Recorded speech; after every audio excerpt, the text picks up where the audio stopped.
I'm going live also. I'll make you the host. Thank you. Thank you.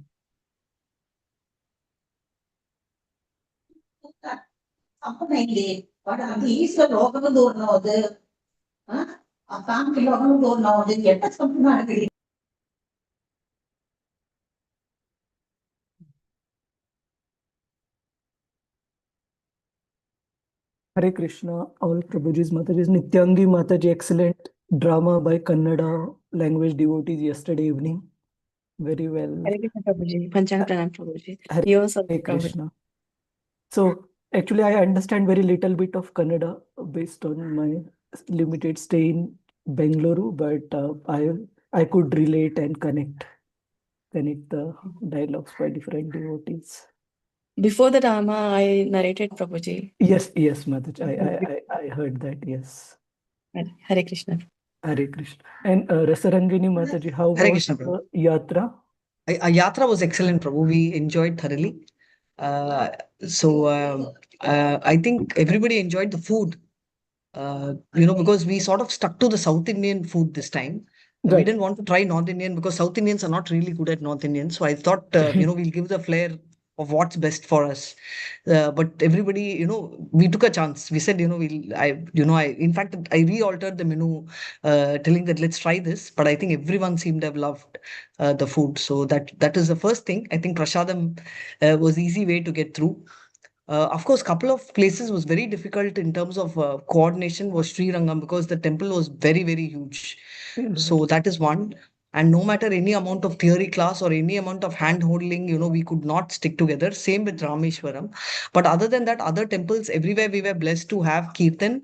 And we also were very blessed to have the association of His Grace, President of Hosur, Srinivasa, His Grace Srinivasa Perumal Prabhu, not Srinivasa Sham Prabhu, and also Venkatesh. Vijayam Prabhu of ISKCON Kumbakonam and Nanda Prabhu of ISKCON Trichy, president. So they were actually delivering amazing lectures and we were really enjoying their kirtan and their association along with the other devotees. So I think overall, the feedback I heard was it was thoroughly enjoying.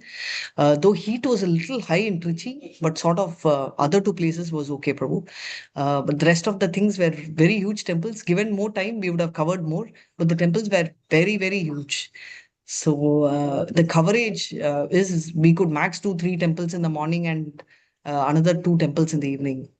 And ISKCON, we tried to cover ISKCON. So we did Mangalatli literally every day in the morning. And so that way we all enjoyed Prabhu. Thank you so much for asking. Hare Krishna. Hare Krishna. Very nice. We missed this time. I was just thinking because my daughter's 10th standard exams are on. Otherwise, I would have definitely enjoyed joining. Hare Krishna. I wish you had come. We had Tamil translation, English translation. Majority was in English. We also had Hindi translation. Maybe next time, sure, Prabhu. Sure. You should be there. Hare Krishna. Hare Krishna. We'll have a short kirtan.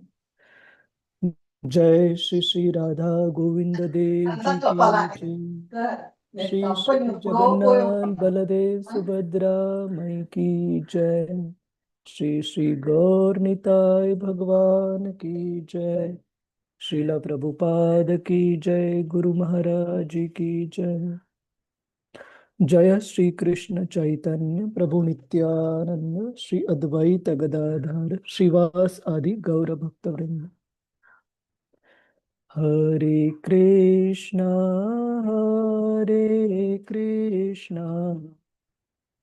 Krishna Krishna Hare Hare Hare Ramo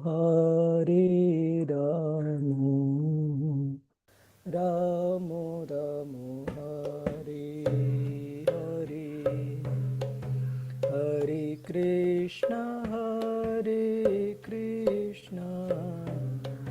Krishna Krishna Hare Hare Hare Ramo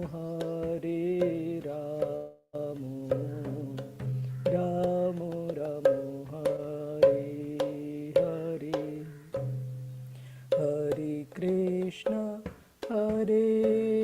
Krishna Krishna Krishna Hare Hare Hare Rama Hare Rama Rama Rama Hare Hare Hare Krishna Hare Krishna Krishna Krishna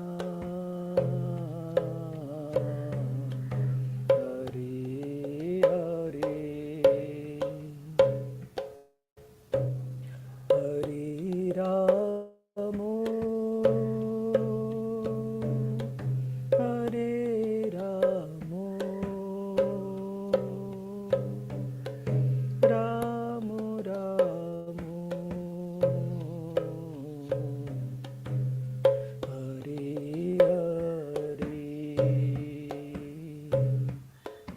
Hare Krishna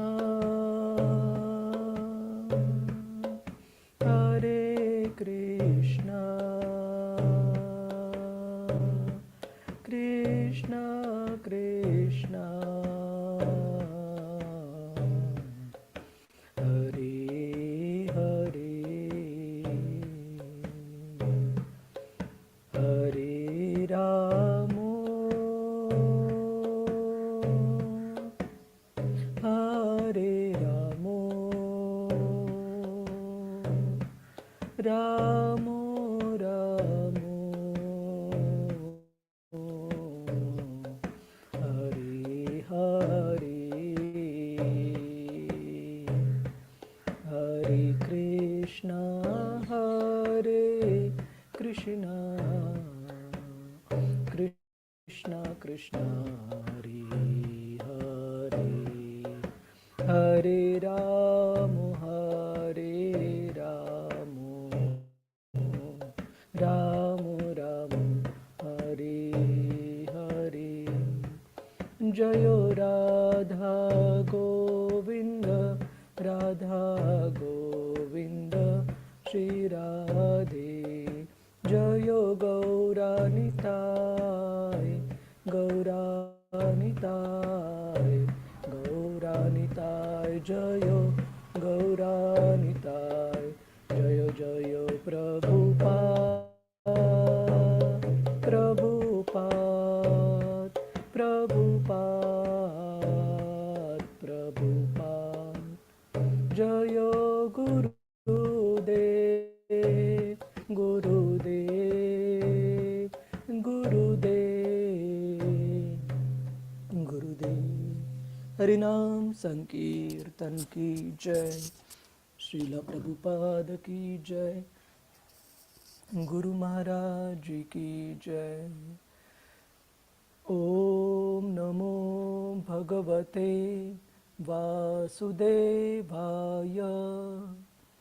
Om Namo Bhagavate Vasudevaya Om Namo Bhagavate Vasudevaya Narayanam Namaskritya Naram Chaiva Narottamam Devim Saraswatim Vyasam Tato Jaya Mudiraye Nashtapraeshu Abhadreshu Nityam Bhagavata Sevaya Bhagavatir Uttamashloke Bhaktir Bhavati Naishtiki Krishnaya Vasudevaya Devaki Nandanaya Cha Nanda Gopa Kumaraya Govindaya Namo Namaha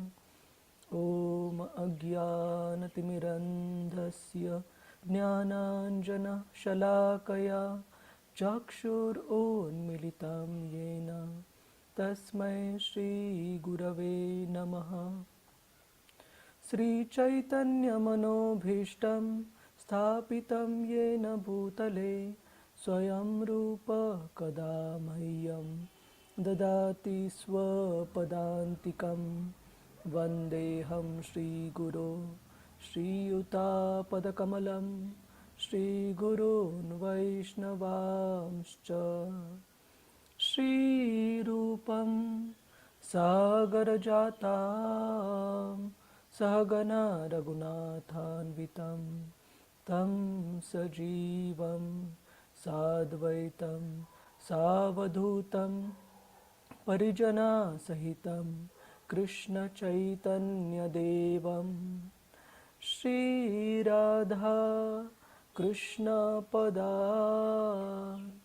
सहगना Lalita श्रीविशाखान्वितांश्च हे कृष्ण करुणा सिन्धु दीनबन्धु जगत्पते गोपेश गोपिकान्त श्रीराधाकान्त नमोऽस्तु ते तप्तकाञ्चन गौराङ्गी श्रीराधे वृन्दावनेश्वरी वृषभानुसुते देवी प्रणमामि हरिप्रिये वाञ्छाकल्पतरुभ्यश्च कृपासिन्धुभ्य एव च पतितानां पावनेभ्यो वैष्णवेभ्यो नमो नमः नमः ॐ विष्णुपदाय कृष्णप्रेष्ठाय भूतले श्रीमते भक्तिवेदान्त स्वामिन् इति नामिने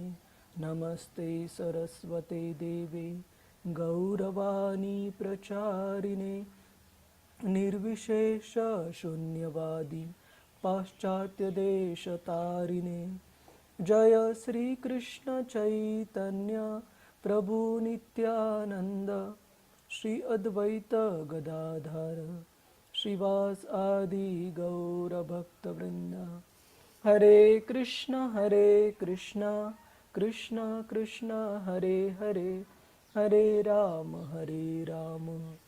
Ram Ram Hare Hare. Hare Krishna, Prabhuji's, Mataji's welcome you all to today's discussion on Srimad Bhagavatam as part of the Bhakti Vaibhav session. We have Divya Rukmini Mataji. Hare Krishna, Divya Rukmini Mataji. Hare Krishna Prabhu. Mataji, how are devotees in UAE, Abu Dhabi, Dubai? All of you are okay? Prabhuji, actually, all airports are closed, and I don't know. Actually, it's not allowed to discuss with through the phone or messages and Sure. all. So, but we are all safe. Okay, Mataji. And there is something is going on. That's all, Prabhu. They will government given the alert.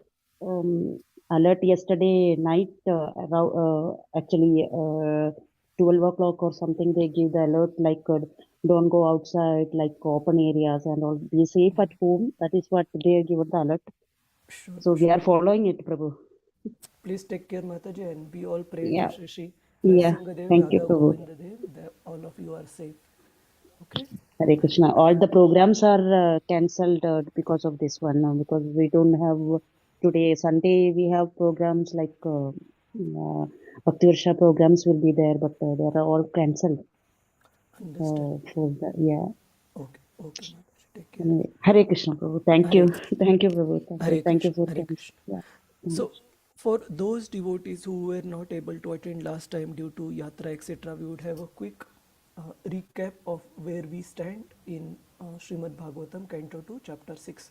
Prabhu, can you raise your volume? Volume is a little low from your end.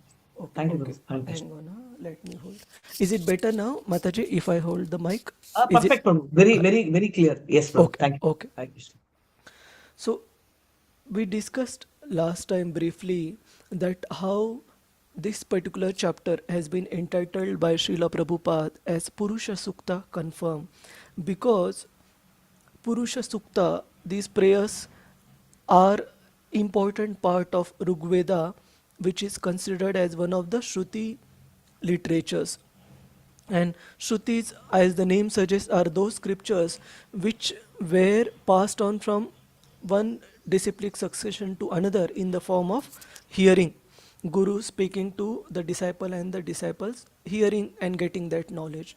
And however, we also discussed that many of the Shruti scriptures, they typically describe the Lord in the third person perspective and not necessarily describe the form of the Lord as the personality or the qualities and pastimes of the Lord as the personality. And as a result, Adi Shankaracharya's, many of his followers, they utilize these Shruti scriptures to drive forward their impersonalistic philosophy by writing commentaries accordingly to come up with impersonalistic conclusions of the Shruti scriptures. However, great acharyas in the Gaudiya Vaishnava line of disciplic succession have given commentaries on many of these Shruti scriptures, including Srila Prabhupada's commentary on the verses of of Sri Ishopanishad that we studied in Bhakti Shastri course, which were written by Srila Prabhupada as articles in Back to Godhead magazines. Or there are verses in Srimad Bhagavatam which correspond to respective verses in Purusha Sukta. So the Acharyas have taken great pain and efforts to confirm that it is not just the Smriti scriptures which describe the name, form, qualities, pastimes of the Lord as the personality of Godhead, but there are verses even in the Shruti scriptures like the Purusha Sukta prayers which have corresponding prayers present in Srimad Bhagavatam, thus proving the personal nature of the Supreme Personality of Godhead. So that was the background of this particular chapter being named as Purusha Sukta prayers. And then we also discussed how in the beginning prayers of this particular, in the beginning verses of this particular chapter till text 16, Lord Brahma describes in great details how the Supreme Personality of Godhead, Lord Krishna, is both the material cause as well as the efficient cause of this universe. We saw how from the, let me just go to the chart.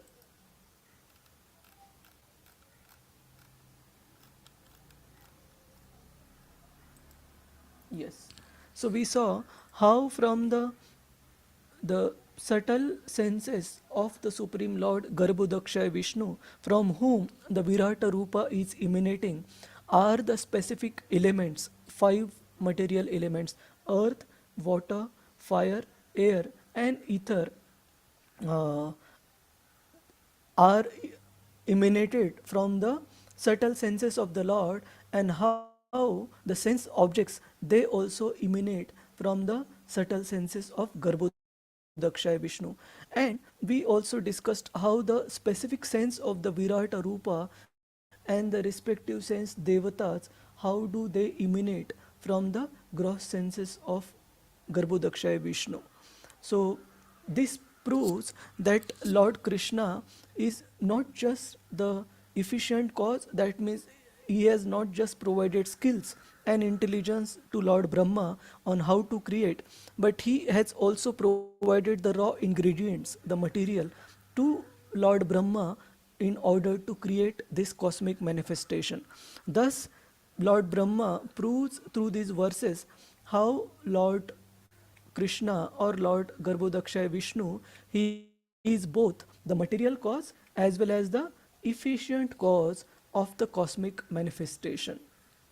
So this is where the description of the Virata Rupa comes into picture second time in the second canto of Srimad Bhagavatam.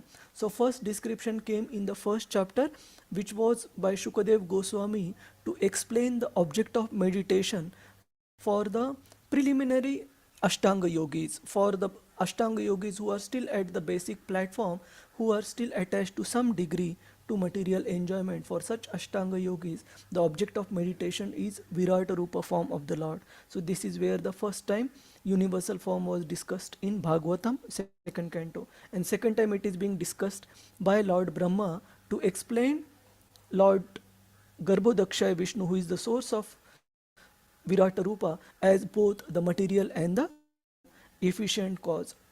And then Lord Brahma explains after text 17 onwards that how Lord Garbhodakshay Vishnu, and in turn Lord Krishna is not just the material and the efficient cause for this material cosmic manifestation in this world, but he is also the cause for the creation of Tripada Vibhuti, which is the spiritual world. So we discussed why material world is called Ekapada Vibhuti and spiritual world is called Tripada Vibhuti. Anybody would like to answer this in one statement or two? What is the relationship? Yes? Anyone? I know everyone, many of you would definitely remember this. Thank you, Prabhu. Yes. Yes. Yeah. ma'am. So from your prior to that, which you discussed, I'm doing. Last week I missed.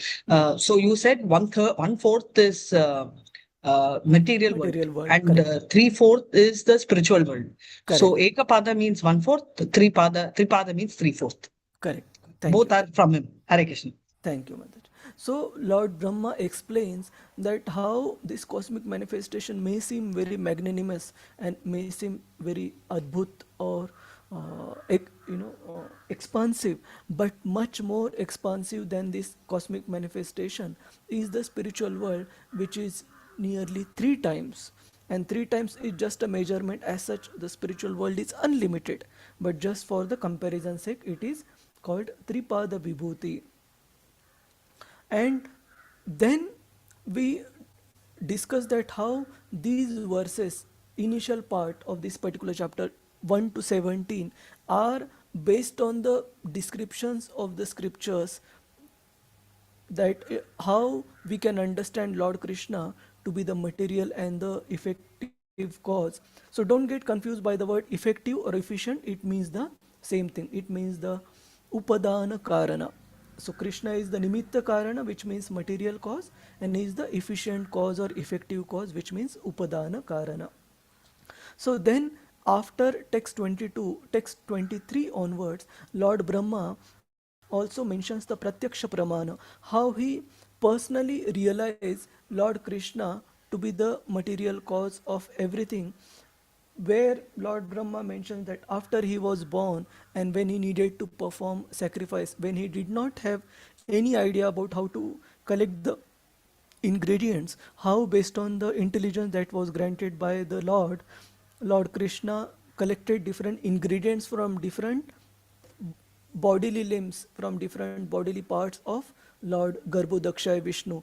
And Brahma mentions that not only did I collect different ingredients for the sacrifices from the different bodily limbs of Lord Garbhodakshay Vishnu, but all the different great personalities like the Devatas, the Prajapatis, and so on, they have also been collecting different ingredients, and we also have been collecting different ingredients for our own sustenance and for the advancement of civilization from the same body of Lord Garbhodakshay Vishnu. So these 7 to 8 texts from text 23 to 30th, they form the Pratyaksha Praman, the personal realization or sense perception by Lord Brahma to drive this point of how Lord Garbhodakshay Vishnu is both the material and the efficient cause behind this cosmic manifestation. So these portions of the Purusha Shukta prayers we had covered last time, or those verses that correspond to the Purusha Shukta prayers. Are there any questions, Prabhujis, Matajis, Hare Krishna, before we proceed? Yeah, so far, Prabhu. Hare Krishna. Hare Krishna.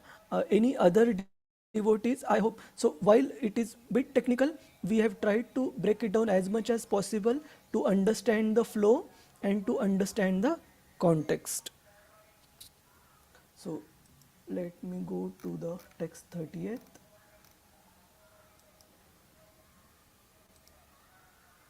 All right.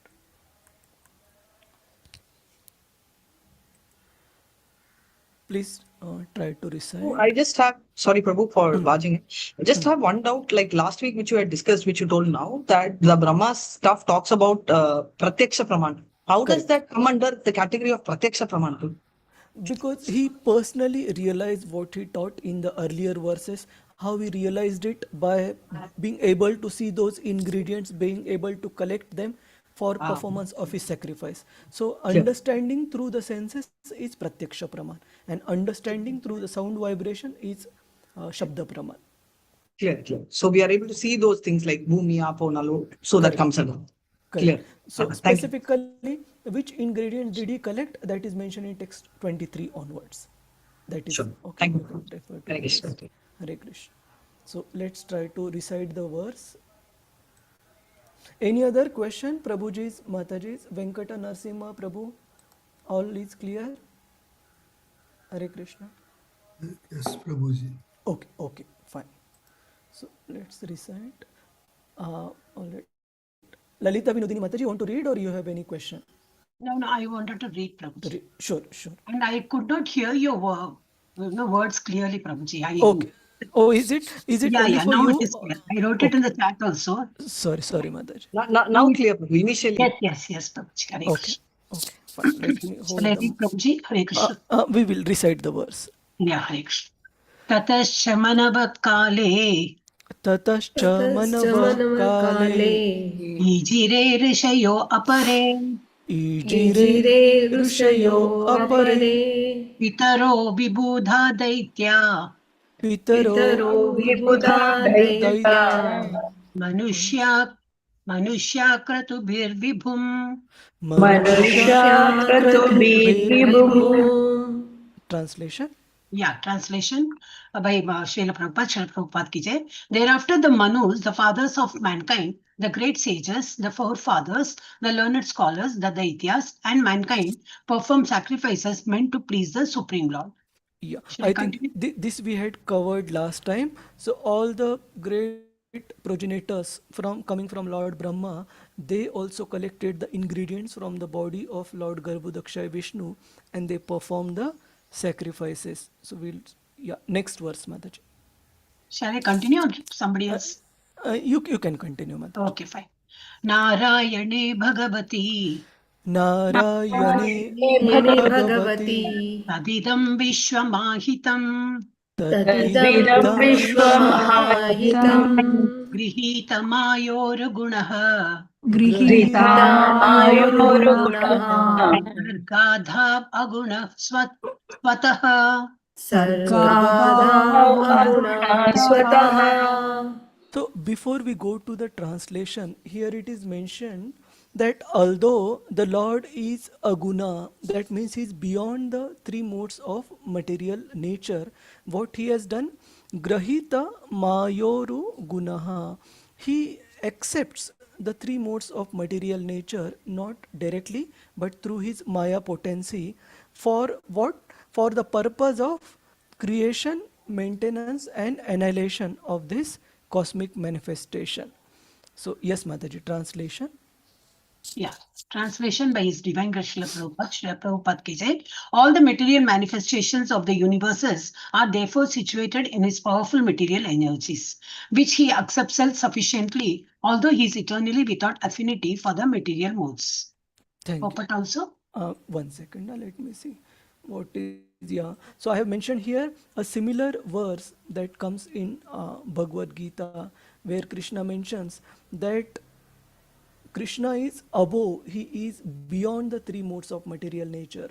Tribir guna mayir bhavair ebi sarvam idam jagat mohitam nabi janati mam ebhya param avyayam. Srila Prabhupada also quotes this verse in purport that deluded by the three modes, goodness, passion and ignorance, the whole world does not know Lord Krishna, who is above the three modes and inexhaustible. So Krishna is aguna, he is beyond the three modes. So many of the times you would find this word describing Lord Krishna preceding with a, like say for example aguna, which the impersonalist they translate or interpret as Krishna being devoid of any qualities, whereas the devotees interpret this word as Krishna being beyond any material qualities. He has got transcendental qualities, or he beyond being the modes of material nature.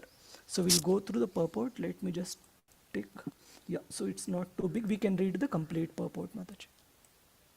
You asked me to read, Prabhuji. I can't hear only. Yeah. So other devotees are also facing issue in hearing Prabhuji's Mataji's Hari. Yes, Prabhu. Yes, Yes, yes, Prabhu. yes, Prabhu. Now we can hear. Okay, let me hold the mic. Yeah, Lalita Vinodini Mataji, you can read the complete purport. Yeah, Hare Krishna. Purport by His Divine Grace Srila Prabhupada, Srila Prabhupada ki jai. Material actions and reactions as the material scientist can superficially observe are not basically ultimate truth in regard to creation, maintenance, and destruction. The material energy is a potency of the Lord, which is displayed in time, accepting the three qualities of goodness, passion, and ignorance in the forms of Vishnu, Brahma, and Shiva. The material energy thus works under the supreme spell of his lordship, although he is always transcendental to all such material activities. Should I continue? Yes, Mataji. A rich man constructs a big house by spending his energy in the shape of resources, and similarly, he destroys a big house by his resources. But the maintenance is always under his personal care. Hare Krishna Prabhuji. Thank you, Mataji.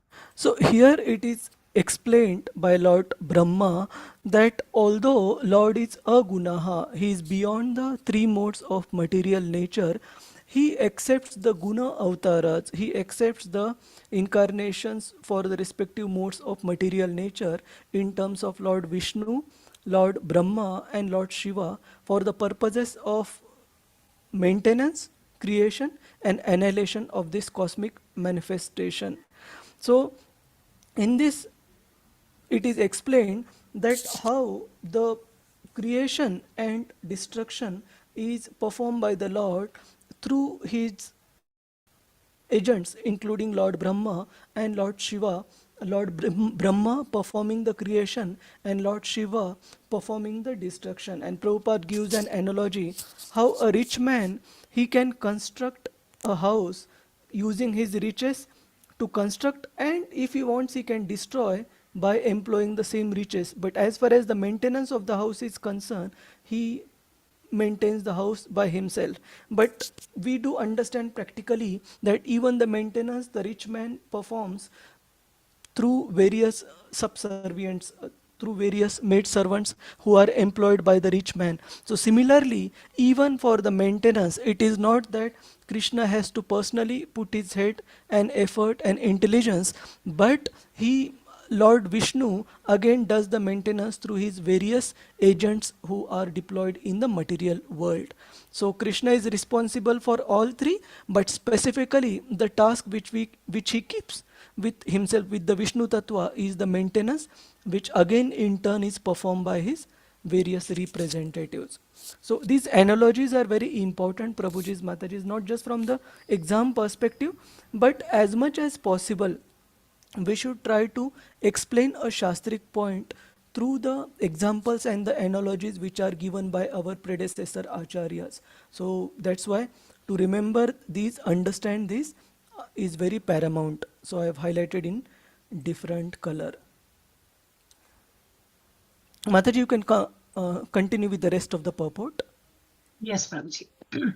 The Lord is the richest of the rich because he is always fully complete in six opulences. Therefore, he is not required to do anything personally, but everything in the material world is carried out by his wishes and direction. Therefore, the entire material manifestation is situated in Narayana, the Supreme Personality of Godhead.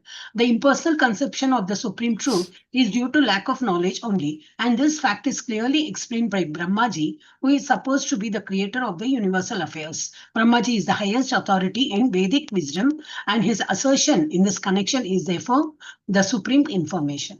Hare Krishna Prabhuji. Thank you, Mataji. So here, this part of the purport, which is the verse Prabhuji's Mataji, Srila Prabhupada is pointing to, that Krishna is always full in six opulences. He does not have any work to do, but everything is being carried out simply by his wishes.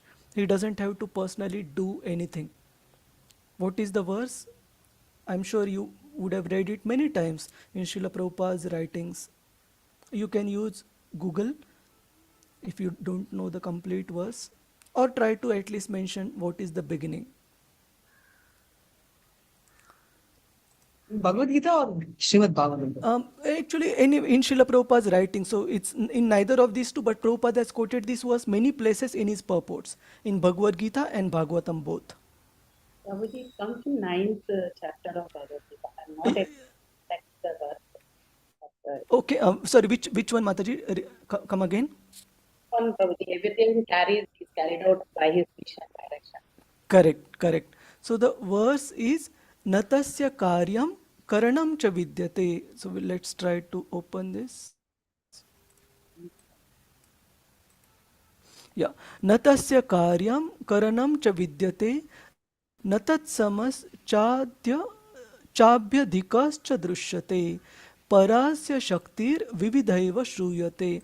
So in this verse, Sobhaviki Jnana Bala Kriya Cha. So in this specific verse, Srila Prabhupada has many times quoted the first and the third line of this verse.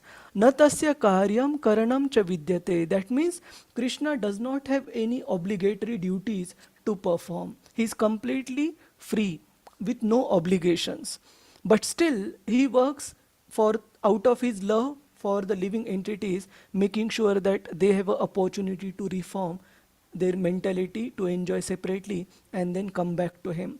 Similarly, the third line, Parasya Shaktir Vividhaiva Shruyate, it means Krishna has got multifarious different energies, and through the agency of these energies, all the karyas, all the works, all the tasks in this cosmic manifestation are performed. So Krishna doesn't have to personally bother.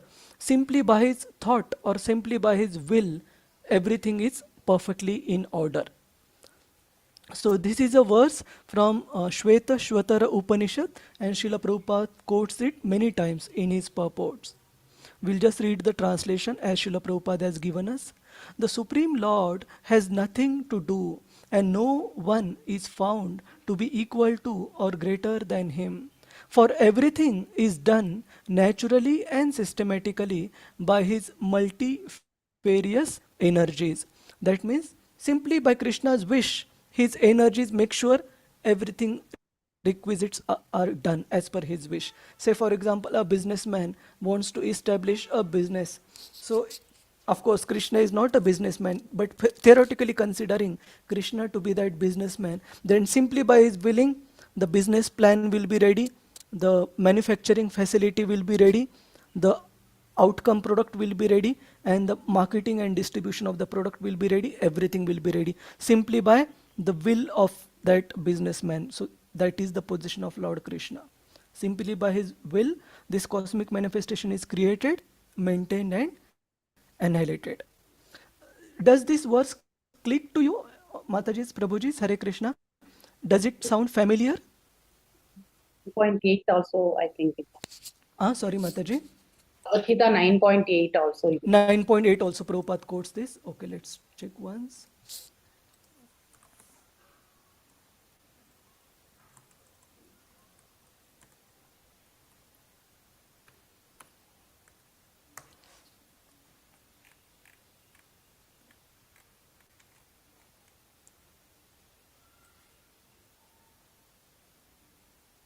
Can you point to the line, Mataji? That is as per his will only this verse. Yes, thank you, Mataji.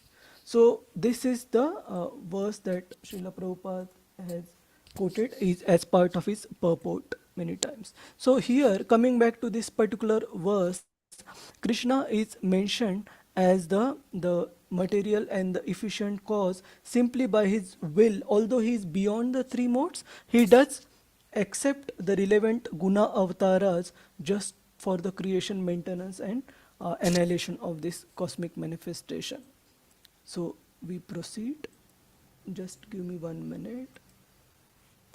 Okay.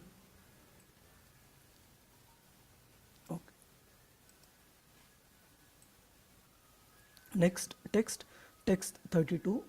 Please try to repeat. Srujami tanniyuktoham सृजामि तन्नियुक्तोऽहम् haro harati tad vashaha हरो रहिरति तद्वशः vishwam purusha rupena विश्वं पुरुषरूपेण paripati trishaktidrik. परिपाति त्रिशक्तिदृक्.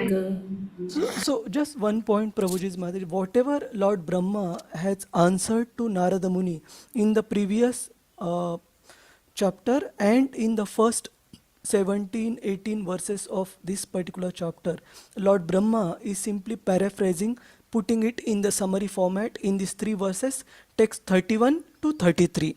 31, 32, 33, you would find the conclusion of whatever Lord Brahma answered all the different questions of Narada Muni. What is his conclusion? So Lord Brahma says, Srujami tan niyuktoham, that my dear Narada, I do create, but how I do create? Based on being niyukta, that means based on being appointed by the Supreme Personality of Godhead. Haro harati tat vashaha, and similarly Lord Shiva, he also performs his duty of annihilation or destruction based on the direction he receives from the Supreme Lord. Vishwam Purusha Rupena. And that Supreme Personality of Godhead, he is the one who is maintaining everything. He is the controller of all these three energies, namely the three gunas, for which Lord Brahma, Vishnu, and Lord Shiva, they are the gunavtaras corresponding to these three gunas. Gita Mataji, Hare Krishna. Hare Krishna Prabhuji, Dandot Pranams. Dandos. Translation and purport by Srila Prabhupada. Srila Prabhupada ki jai. By his will, I create, Lord Shiva destroys, and he himself, in his eternal form as the personality of Godhead, maintains everything. He is the powerful controller of these three energies. Yeah. Purport? The conception of one without a second is clearly confirmed here. The one is Lord Vasudeva, and only by his different energies and expansions are different manifestations, both in the material and in the spiritual worlds, maintained. Continue, Mataji. So, the conception of oneness, as overly stressed by the impersonalist, is also accepted by the personalist devotee of the Lord. The difference is that the impersonalist denies personality in the ultimate issue, whereas the devotee gives more importance to the personality of Godhead. Thank you. Thank you. So, this impersonal conception of the Lord, devotees don't deny it the way the Madhvaites or the followers of the Madhvacharya, because Madhvacharya specifically came to nullify the influence of the impersonalist. So Madhvacharya actively taught the concept of Dvaitavad, or the duality or the difference between the living entity soul and the Supreme Lord, the Super Soul. But the devotees, they don't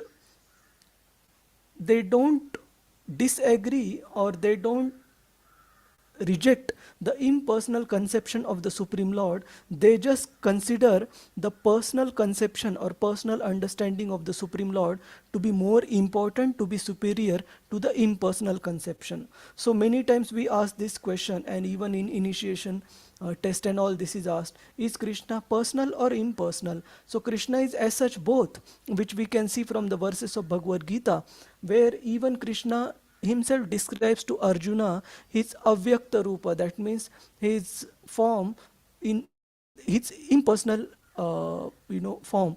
But more important than his impersonal conception is understanding of his personal Shama Sundar form, which is much more important, with which a devotee can relate with the Lord, render services unto him. So the personal form of the Lord is much more important than the impersonal conception.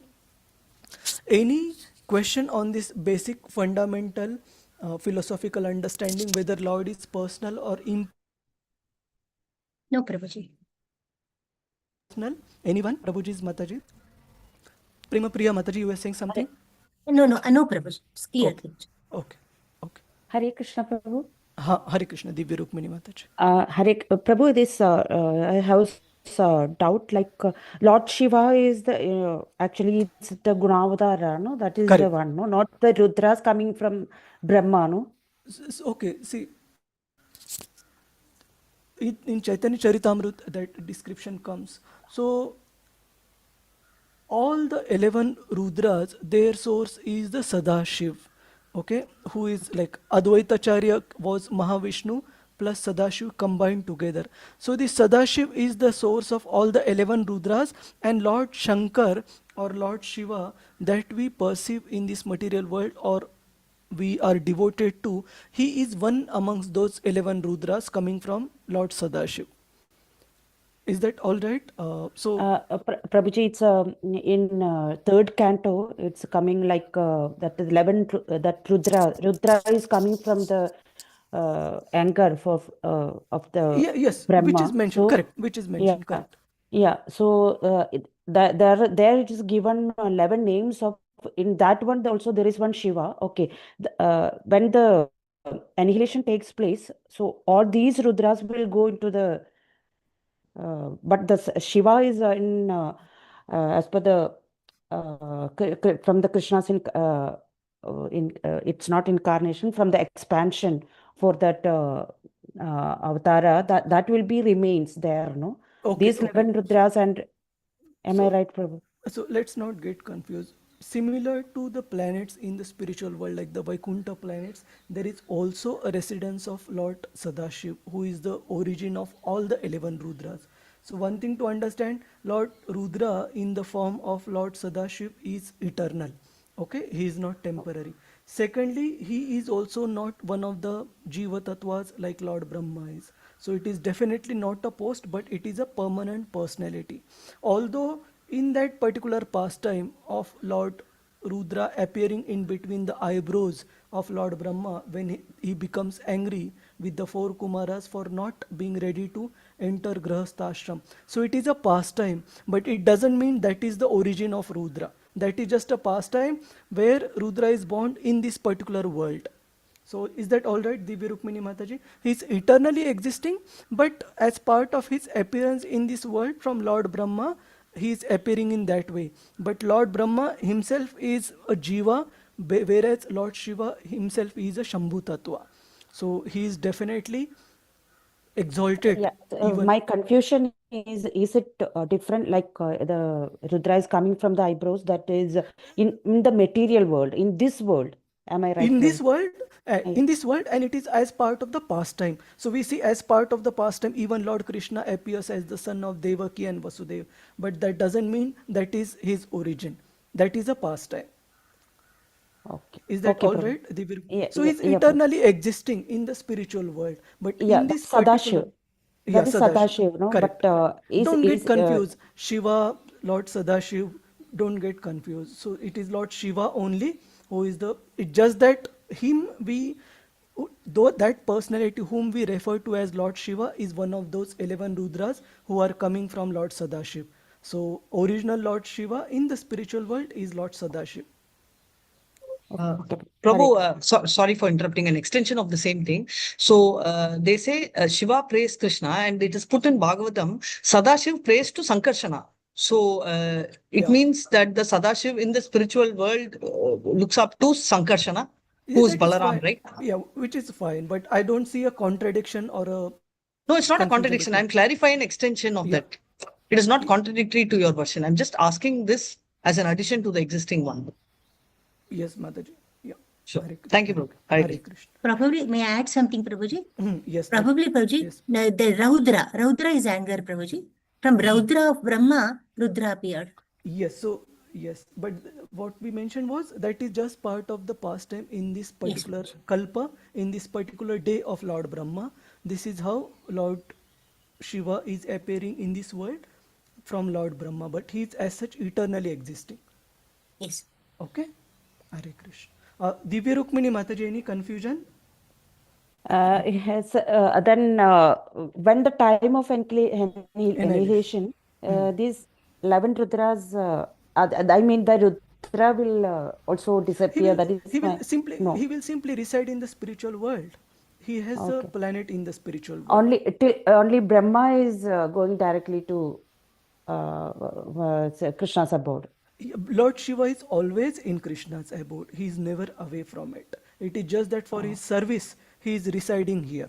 Like even the other great personalities, like say for example Hanumanji and all, they are always in Krishna's abode. Only for service he has taken this role of handling the annihilation of the material universe. But there is no question of going back home back to Godhead, because he's always back home back to Godhead. Is that all right? Hare Krishna, Prabhu. Yeah. Hare Krishna. So just to conclude, he is one of the Nitya Siddha associate of the Supreme Lord always. Just that Krishna has put some of his own associates to handle specific functions, and Lord Shiva has kindly taken up the role for the annihilation of this universe. So he is considered as one of the Gunavtaras, but no question about he being in the material. He is always in the spiritual world in his original form. Is that all right, Divya Rukmini Mataji? Hare Krishna, Prabhu. Hare Krishna. Hare Krishna. Any other devotees have any question or confusion? Hare Krishna, Prabhuji. Pranams, Prabhuji. Hare Krishna. Yes, Mataji. Prabhuji, among Ekadasha Rudras, only Shiva comes under Shambhu Tattva, or all the Ekadasha Rudras? All are under Shambhu Tattvas. Okay, Prabhuji. Okay. Thank you, Prabhuji. Hare Krishna. Hare Krishna. Hare Krishna, Prabhuji. Hare Krishna. Rohini. Prabhuji, since Brahma came from Vishnu, I have a doubt. Does Brahma know about Krishna as a supreme personality, or he only knows up to the Vishnu or the universe in which he is residing as the Vishnu? Yeah, good question. So this will be answered in the subsequent verses in the same chapter. We'll discuss that. There is a section from text 34 to 38 where Lord Brahma himself mentions his limitations in terms of understanding Lord Krishna. Okay. Okay? Mata will discuss there. So can we proceed? Prabhuji's, Mataji's, Hare Krishna. Yes, Prabhuji. Okay, so if because I don't see the yes from all the devotees, consider Lord Shiva as somebody who is eternally existing along with the Supreme Lord, and Lord Brahma as somebody who is honoring that particular position. Okay, so Lord Shiva is definitely not the position, whereas Lord Brahma, it is mentioned that any jiva who performs the varnashram duties perfectly for 100 plus lifetimes, they do get responsibility to take up these positions as Lord Brahma and all. But that is not the case with Lord Shiva. He is eternally an associate of the Supreme Lord. Just that he has accepted service in this world. Clear, Prabhu. Hare Krishna. Text 33.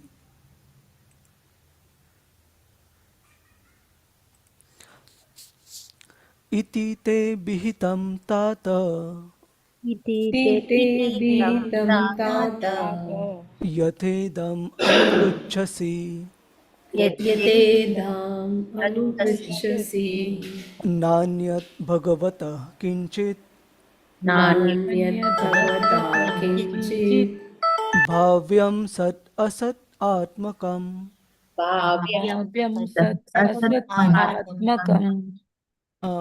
Who is the next devotee? Anybody wants to read through? Prabhuji's, Mataji's, Hare Krishna. Yes, Prabhuji. Prema Priya Jayashree Yes. Mataji. Hare Krishna. Translation, Prabhuji. Yes. Translation by His Divine Grace Srila Prabhupada, Prabhupada Ki Jai. My dear son, whatever you inquired from me, I have thus explained unto you. And you must know for certain that whatever there is, either as cause or as effect, both in the material and spiritual worlds, is dependent on the Supreme Personality of Godhead. Thank you, Mataji. So before we go to the purport, Sat Asat Atmakam, whatever is the direct or indirect cause and effect for this cosmic manifestation, Lord Brahma is giving his conclusion that it is the Supreme Personality of Godhead, Lord Krishna. And that is Lord Brahma's conclusion. So all these three verses, text 31, 32 and 33 gives the synopsis or summary of whatever Lord Brahma has individually answered to Narada Muni so far. So let's see how big is the purport. Okay, it is not big, so we can cover. You can read the complete Hare purport. Krishna, Madam. Prabhuji. Purport. The complete cosmic situation, both in the material and the spiritual manifestations of the energies of the Lord is working and moving first as the cause and then as the effect. But the original cause is the Supreme Personality of Godhead. Effects of the original cause become the causes of other effects. And this everything, either permanent or temporary, is working as cause and effect. And because the Lord is the primeval cause for all persons and all energies, he is called the cause of all causes, as confirmed in the Brahma Samhita as well as in the Bhagavad Gita. The Brahma Samhita 5.1 affirms, Ishvara Parama Krishnaha Sajjitananda Vigrahaha Anari Adir Govindaha Sarva Karana Karanam. And in Bhagavad Gita 10.8 it is said, Aham Sarvasya Prabhavo Matta Sarvam Pravartate Iti Matva Prashadante Mam Vidva Bhava Samanvitaha. So the original primeval cause is Vigraha. The personal and the impersonal spiritual effulgence Brahmajyoti, as is also an effect of the Supreme Brahman. Brahmano hi pratishtaham. Lord Krishna. Hare Krishna. Thank you, Mataji. So that means that whichever causes are behind the creation of this cosmic manifestation, there may be a sequence of cause and effect, that this thing has come about as a result of this. Like say for example, Lord Shiva has come about from Lord Brahma, or Lord Brahma has come about from Lord Garbhodaksha Vishnu's navel. But Bhagavatam explains that all these causes and effect, they ultimately get mapped to the supreme cause, which is Lord Krishna. And everything, directly or indirectly, through material or through effective cause, is dependent on the supreme personality of Godhead. That is the conclusion of Lord Brahma.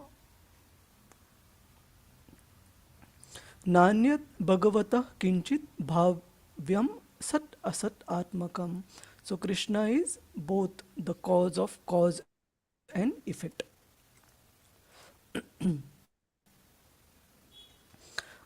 So the next question that may arise is, why should Narada should take whatever Lord Brahma has given him this knowledge in terms of answers to his questions based on the face value? What is the credibility or credentials to what Lord Brahma has said that Lord Brahma answers in this series of verses, text 34 specifically? What is the credential of what Lord Brahma has said so far? So all these headings to the verses, right, Prabhuji's, Mataji's, if you are referring to the hard copy of Srimad Bhagavatam, you might put it as a small title, that what is this verse implying? What is the title for this? So that when you read in future, the connection will be clear, why this verse is coming here and why not some other verse. So now Brahmaji is giving the credentials to whatever he has said so far. Please try to repeat. 1 second. There is a specific tune in which we sing this verse.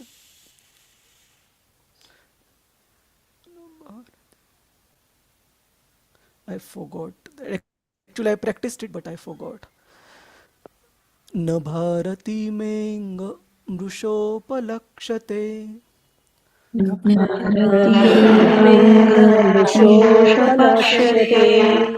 न वै क्वचिन्मे मनसो मृषा गतिः न वै मे मनसो मृषा गतिः न मे ऋषिकानि पतन्ति असत्पते न मे ऋषिकानि पतन्ति असत्पते यन्मे ऋतौ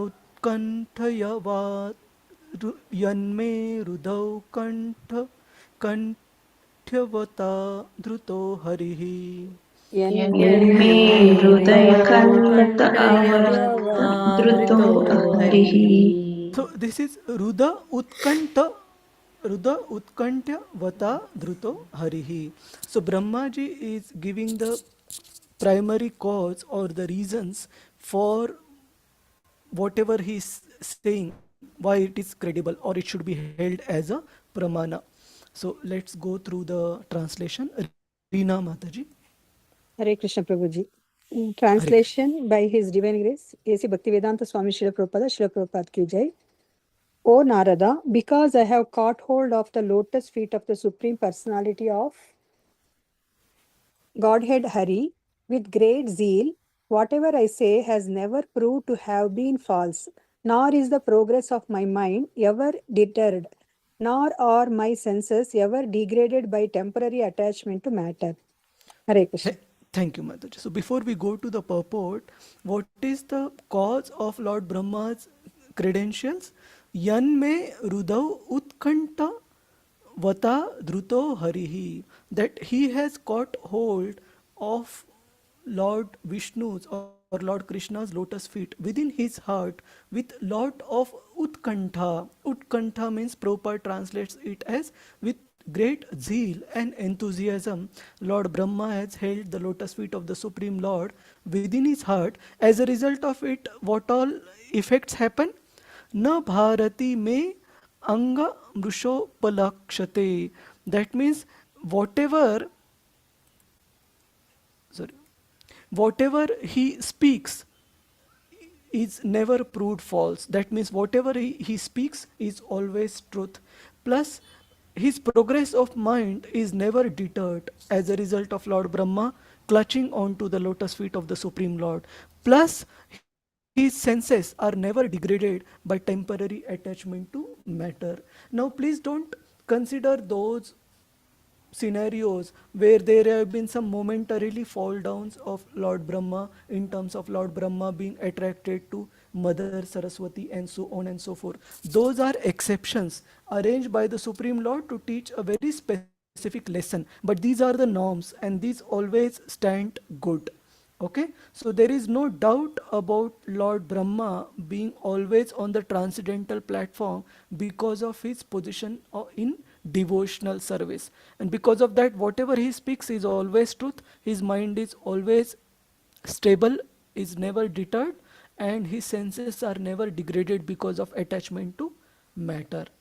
So we'll go through the, let me see the purport. It's big purport, so we'll go through the highlighted part. Yes, Mataji. Reena Mataji. Yeah. The followers of Vedic wisdom accept the statements of Brahmaji as gospel truth, and transcendental knowledge is thus being distributed all over the world by the process of disciplic succession from time immemorial since the beginning of the creation. Lord Brahma is the perfect liberated living being within the material world, and any sincere student of transcendental knowledge must accept the words and statements of Brahmaji as infallible. Shall I continue, Prabhuji? Yes, Mataji. The Vedic knowledge is infallible because it comes down directly from the Supreme Lord unto the heart of Brahma, and since he is the most perfect living being, Brahmaji is always correct to the letter. And this is because Lord Brahma is a great devotee of the Lord who has earnestly accepted the lotus feet of the Lord as the supreme truth. Hare Krishna. Thank you, Mataji. So first question here, Prabhuji's, Mataji's. The followers of Vedic wisdom accept the statements of Lord Brahma as gospel truth. What is the primary statement of Lord Brahma which we accept as gospel truth? Yes?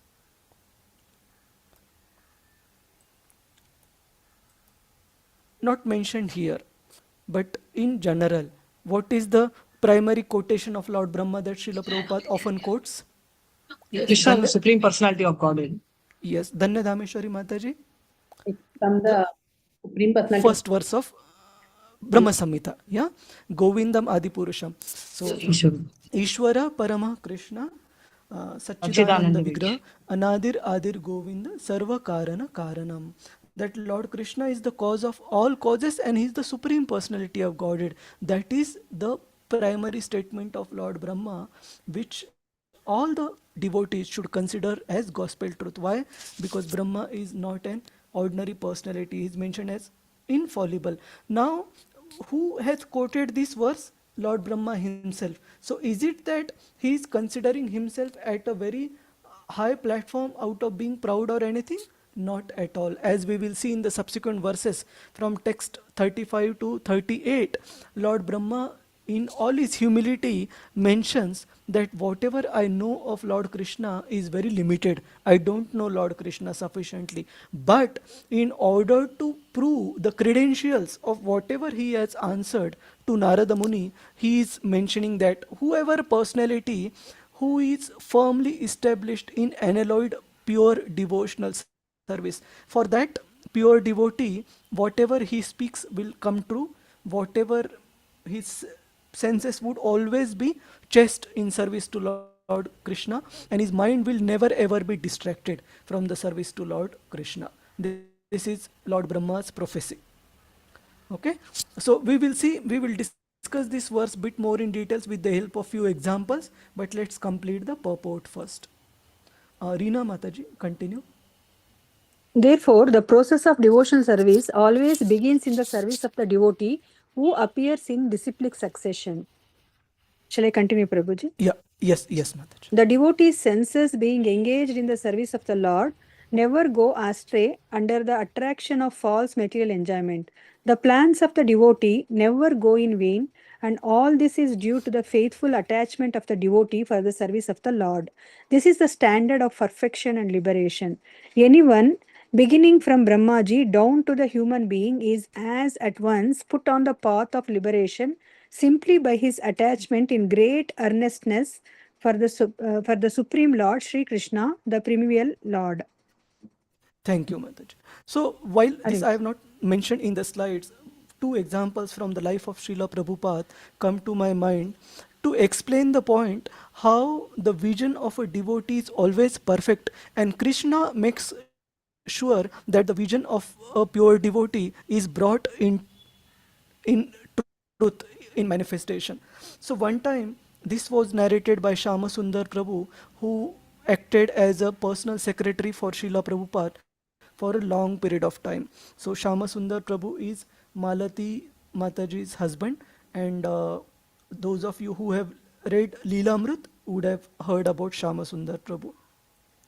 So in South Mumbai, there is a famous institute called Bharatiya Vidya Bhavan, just next to Girgaon Chopati, near the seashore.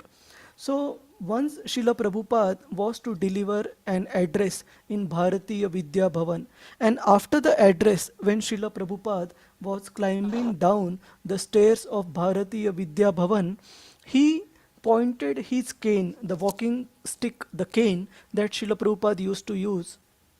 Srila Prabhupada pointed that cane in the direction of a particular road and mentioned to Shama Sundar Prabhu that there would be a beautiful temple of Lord Krishna coming up on this particular road. And that statement was made just as a, what Srila Prabhupada felt at that point in time. And then Srila Prabhupada left it at that, and even Shama Sundar Prabhu left it at that. And several decades down the line, now if we see, there is a beautiful temple of Sri Sri Radha Gopinath on 7 km Munshi Road, just next to Bharatiya Vidya Bhavan. So point is, Prabhupada did not have the place on that particular lane, but he felt that a beautiful temple of Lord Krishna should come up at that particular place. And the words of a pure devotee, Krishna takes it upon himself to prove them to be true. Similarly for Juhu, Sri Sri Radha Rasa Bihari temple, when Srila Prabhupada got that parcel of land, many devotees were skeptical. In fact, at one time devotees even decided to give up that land because the owner was so troublesome. He wanted to cheat devotees and tried to cheat them by taking the money, and wanted to take back the land also along with the money. And Prabhupada literally fought very hard through the legal means to get that land, because we had made the payment. And devotees were skeptical. They thought that the whole area was filled with mosquitoes and grasses, and the Mumbai was mainly the South Bombay. And devotee said, Prabhupada, even if we make temple, who will come here, because it seems to be such a remote piece of land and not at all near where the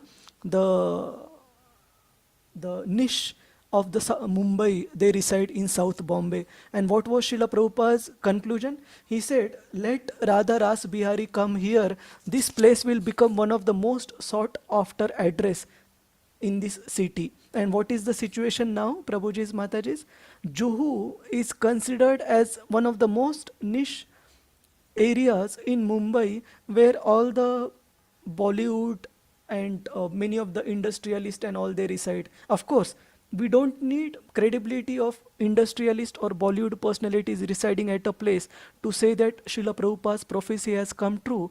But the point is, once upon a time, while that piece of land was considered useless and nobody would come to reside there, but because the pure devotee had made prophecy that when Krishna would appear there, it would become the one of the most sought after addresses. It did come true because of the prophecy made by the pure devotee of the Lord. So point is, Brahma is saying that because, my dear boy Narada, I hold the lotus feet of Lord Krishna within my heart with that much zeal and enthusiasm, by the potency of pure devotional service to the Lord, whatever words come out, they come out as truth only. The mind is always focused on the service of the Lord, never distracted. And what is the other thing that is mentioned? The senses are never degraded. So maybe we read through the last paragraph. Reena Mataji. Hare Krishna Prabhuji. On the other hand, any amount of mental speculation on the strength of material science and knowledge without any bona fide touch with the absolute truth is sure to be a mundane untruth and failure, simply due to not being in touch with the absolute truth. Such godless, unfaithful words and actions, however materially enriched, are never to be trusted. That is the purport of this important verse. A grain of devotion is more valuable than tons of faithlessness. Hare Krishna Prabhuji. Thank you. Thank you, Prabhuji. Hare Krishna. So here also we can see an example during the life of Srila Prabhupada of words of faithlessness. When Srila Prabhupada brought his Western disciples to India, specifically to Mumbai, people were very curious, and some of the unscrupulous people tried to exploit the presence of devotees to their nefarious means, where the movie came out, depicting the devotees in bad light, the Hare Rama, Hare Krishna, which showed the devotees as people who were engaged in consuming drugs and then chanting Hare Krishna under the influence of those drugs and so on. And devotees were very disturbed, and they brought this update to Srila Prabhupada. And what was Srila Prabhupada's reply? He said, don't worry, our credibility will not be lost because of false representation of the devotees in this movie, Hare Rama, Hare Krishna. He said, people will forget whatever incorrect depiction of the devotees has been made in the movie, but that holy name Hare Krishna, Hare Rama would be glorified irrespective of this blasphemy of devotees in this movie. So to look at it from the objective perspective, it was a blasphemy of devotee. It was criticizing devotee by considering them as those people. That was their past, that devotees like the Westerners engaging in taking drugs and all, but now they were leading a completely pure life. And to say that because they are coming from that past, we hold them responsible for it, it's a very misinterpretation. So point is, such type of propaganda which is based on faithlessness is never successful. On the other hand, those words which come out from the mouth of pure devotee who is completely based on the platform of pure devotional service, they always stand true. So this is the both examples we saw, the words of a pure devotee versus words of a faithless person. So let's go through some other examples which I had quoted.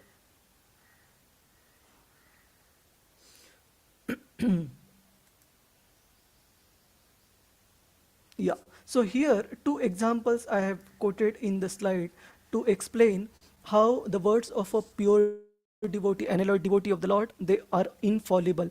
So first example is one of the current devotees, exemplary devotees in our moment, His Holiness Bhakti Tirtha Damodar Swami Maharaj, who preaches in Africa to the tribals, etc. So Maharaj, he is very famous amongst tribals for a very peculiar reason. Because of his intense devotional service and all, sometimes when the tribals go to him to ask certain opinions or decisions, by Krishna's specific arrangement and grace upon Maharaj, whatever Maharaj guides them comes true, and those tribals have got such faith upon Maharaj that they simply become attracted to devotional service, and many of them are taking up to devotional service just because of this particular happening. So it is not that Maharaj is predicting a future and all that, but sometimes whenever these people go to ask for any counsel or direction based on the spiritual intelligence, because of his intense sadhana practice, Krishna is making sure that his words are coming true. But what is the impact of his words coming true? So many people are getting attracted to Krishna. Similarly, there is another, and this is a documented piece available, the words of His Holiness Tamal Krishna Goswami Maharaj, one of the exemplary disciples of Srila Prabhupada. They coming true when Maharaj was once visiting in Fiji Island. So this is documented by a devotee named Madhuchandra Prabhu in his book Harinama Lilamrut. So let us try to read. Dhanya Dhameshwari Mataji, you want to read through? Hare Krishna. Yes, Prabhuji. Hare Krishna, Prabhu. Hare Krishna. Yes, P.S. Murthy Prabhuji. Prabhu, what was the photograph in the previous slide? Oh, okay. The photograph in the previous slide was Arjuna. So I wanted to also mention that how Krishna brought Arjuna's word to truth on the battlefield of Kurukshetra many times. So there is that famous verse, Kaunteya Pratijanihi Name Bhaktya Pranashyati. That Krishna made Arjuna make that promise because sometimes Krishna might break his own words due to circumstance, but he will always make sure the words of his pure devotees are upheld in all circumstances. So that was the photo I tried to depict, Prabhuji. Is that all right, P.S. Murthy Prabhu? Thank you very much, Prabhuji. Hare Krishna, Hare Krishna. So let's read through this story of how the words of another great devotee, Tamal Krishna Goswami Maharaj, were brought true by Lord Krishna. Yes, Dhanya Dhameshwari Mataji. Anyone who becomes an unemployed devotee would always be callable. Mataji, loudly, clearly, and slowly. Hear me now, Prabhuji. Yes, yes, Mataji. Yes. Anyone who becomes an unemployed always be callable in words and actions. Are devotees able to hear Mataji clearly? Maybe it is my network issue. No, Prabhuji, we can't hear. Network is No, breaking there Prabhuji, as well. no. Okay, Getting cut in between. okay, Mataji. Maybe some network issue. We will request. Sanjukta Mataji, you want to try? Yes, Prabhuji. Hare Krishna. Hare Krishna. Anyone who becomes an unalloyed devotee would always be infallible in words and action. Holy name story. How holy name of Krishna has brought rain from the book of Harinam Lilamrit written by Madhuachandra Das. Once His Holiness Tamal Krishna Goswami Maharaj was speaking one lecture in Fiji. He was lecturing that holy name is the cure to everything and solution to all the problems. In the audience was one person who asked, "For the last 3 years, we suffer from the not raining. Can your holy name finish the drought and that is making the people suffer in this area?" Maharaja didn't answer immediately. He was thinking. The devotee were praying that he should not say yes. But after a few seconds, Maharaja replied, "Yes, it can." The devotee are thinking, why did he say that? Now people will expect us to remove the draft by chanting his holy names. Then Maharaja announced to everyone that tomorrow we would go one street in the town chanting Hare Krishna mantra. We will in this way pray to the Lord to shower his mercy in the form of rain. The next day, when the chanting party came out and started kirtan, lots of townspeople and the local media are there. They are recording the kirtan and waiting for a miracle to happen. Devotee become a little nervous. They kept doing their chanting and kept looking up at the sky, waiting eagerly for rain. Maharaja told them, "Do not worry. Just focus on holy name of Hare Krishna mantra and pray intensely. Lord will take care of it." After 2 hours of intense chanting, there were no signs of rain. The people were watching, the media was watching, and the recording, and everyone was waiting and waiting and waiting. Maharaja's Maharaja enough Maharaja encouraged the devotee, "Do not worry, leave it to the Lord. Let's do our part and have faith. Just pay attention to the chanting of holy name of Krishna." Devotee did that and chanted with full faith in a very sincere and prayerful mood. Soon change happened. The sky above started filling up with the dark clouds. The ecstatic kirtan grew more and more intense, and then within a few minutes it started raining heavily. Having seen the power of the holy name right in front of their eyes, devotee danced in ecstasy. Thank you, Mataji.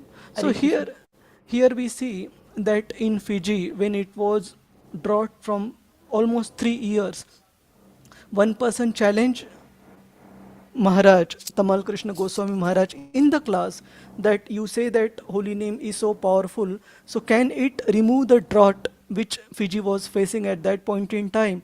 And to the devotees' nervousness, Maharaj did answer in affirmative. And when devotees chanted with faith, maybe one person had that topmost faith, who was Tamal Krishna Goswami Maharaj, but because they sincerely followed this great devotee of the Lord, Krishna did reciprocate. So point is, of course, we don't want to chant for miracles and all, but when Krishna's sincere devotee's credibility is at stake, Krishna can definitely do miracles. So this is to prove the point that Lord Brahma mentions, that whoever is engaged in service to the Lord on the platform of pure devotional service, his words will come true. So let us proceed.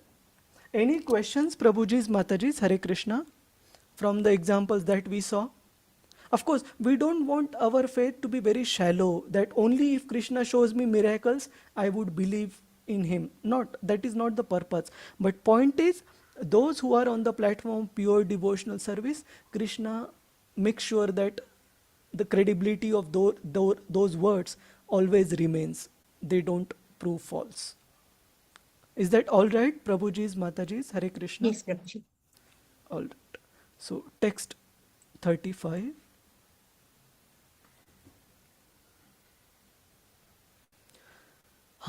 Now I remembered the meter. 35. 1 second.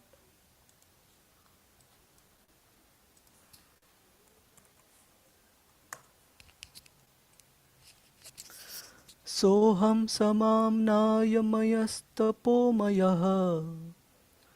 Soham samamaya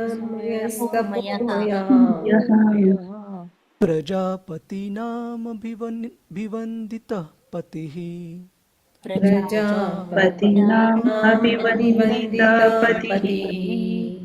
Asthaya yogam nipunam samahita.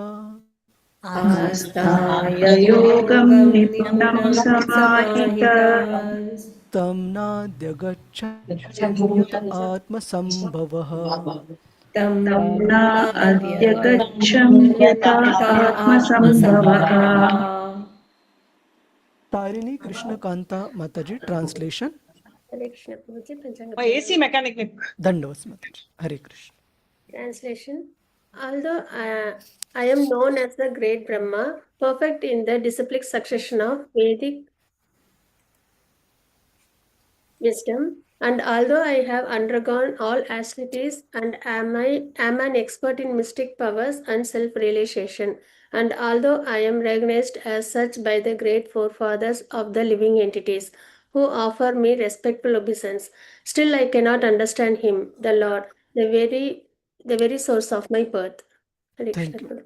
Thank you, Mataji. So before we go to the purport, so Rohini Mataji, this is where the answers to your question begins, where Lord Brahma is himself admitting his limitation in terms of understanding Krishna. He says, I don't know Krishna fully, but let's see what is the conclusion of this discussion. Okay.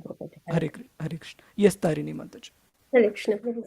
Purport. Brahma, the greatest of all living creatures within the universe, is admitting his failure to know.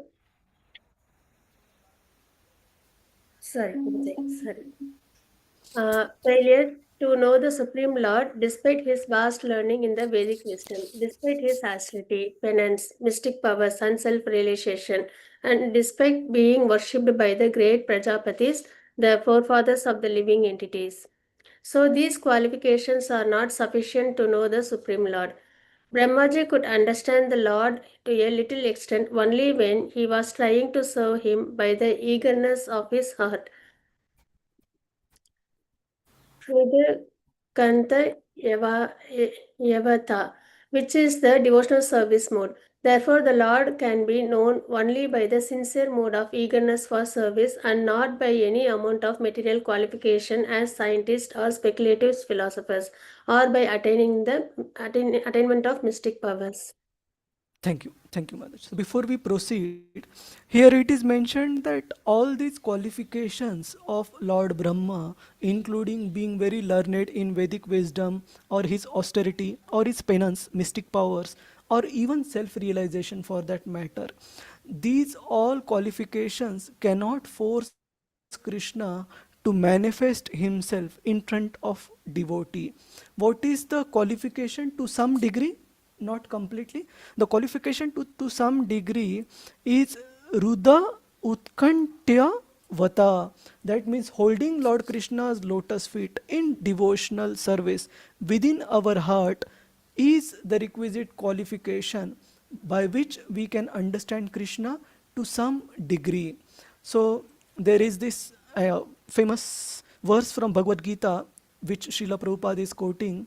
Bhaktya mam abhijanati yavan yaschasmi tatvatah tato mam tatvato jnatva vishate tat anantaram. Only by devotional service, my dear Arjuna, can one understand me, that is Lord Krishna, as he is.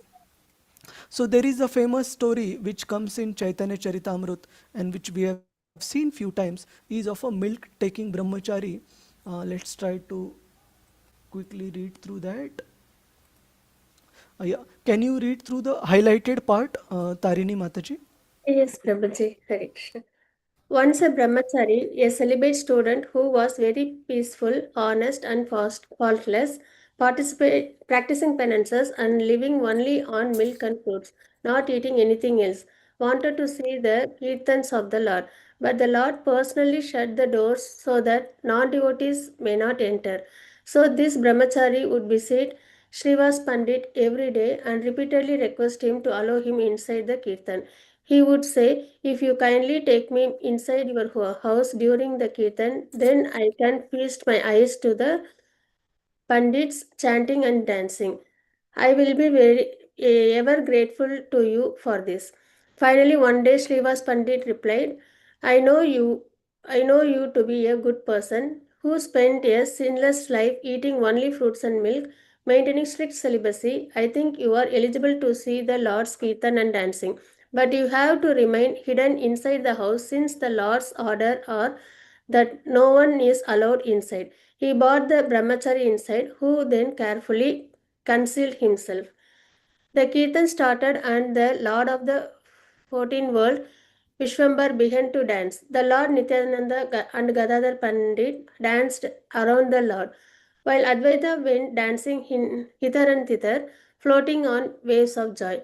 Everyone was drowned in an ocean of ecstasy, becoming oblivious of the eternal world as the Lord of Vaikunta was lost in himself, dancing of his devotees singing.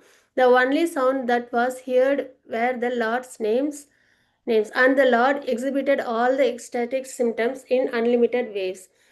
The omniscient Supreme Lord Vishwambara was fully aware of the Brahmachari's presence, though he was in concealment.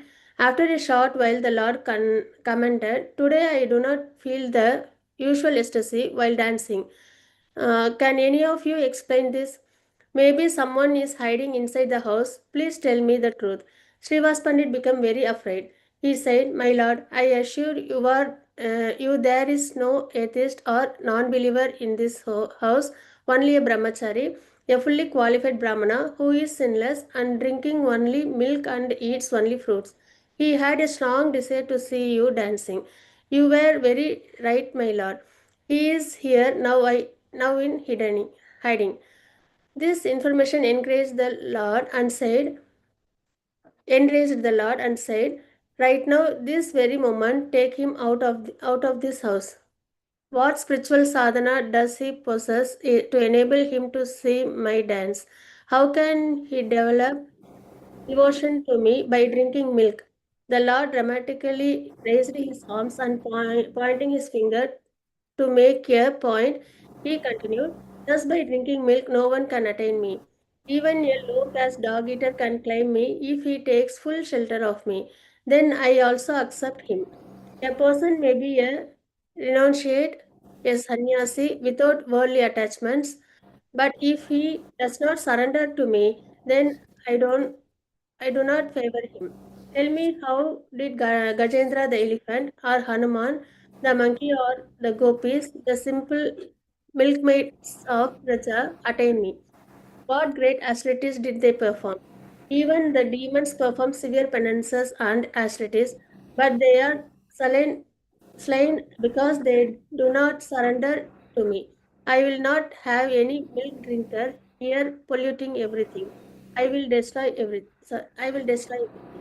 The brahmachari was by now trembling with fear. He came out of his concealment thinking, "It has been my great fortune to be able to see what I have seen, and I have also received the compensatory punishment for my misdeed.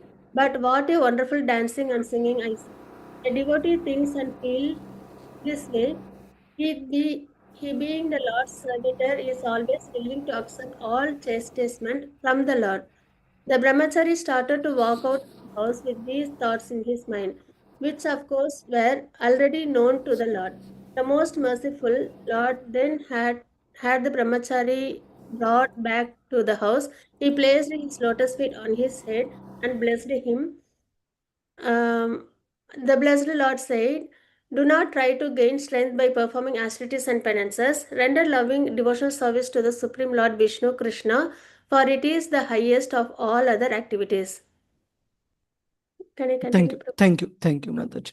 So I guess the sound will be much more clear now when I speak. Prabhuji's Mataji. Yeah, crystal clear. Yes, Prabhu. Sorry. Prabhuji. Better now. Okay. Sorry. So I just remember a setting which I had changed while doing Kirtan, which was for the surrounding sounds to be enabled for Mridanga and all. But if I remove that surrounding sound, then it is much more clear for all of you. So sorry, I forgot to reset it.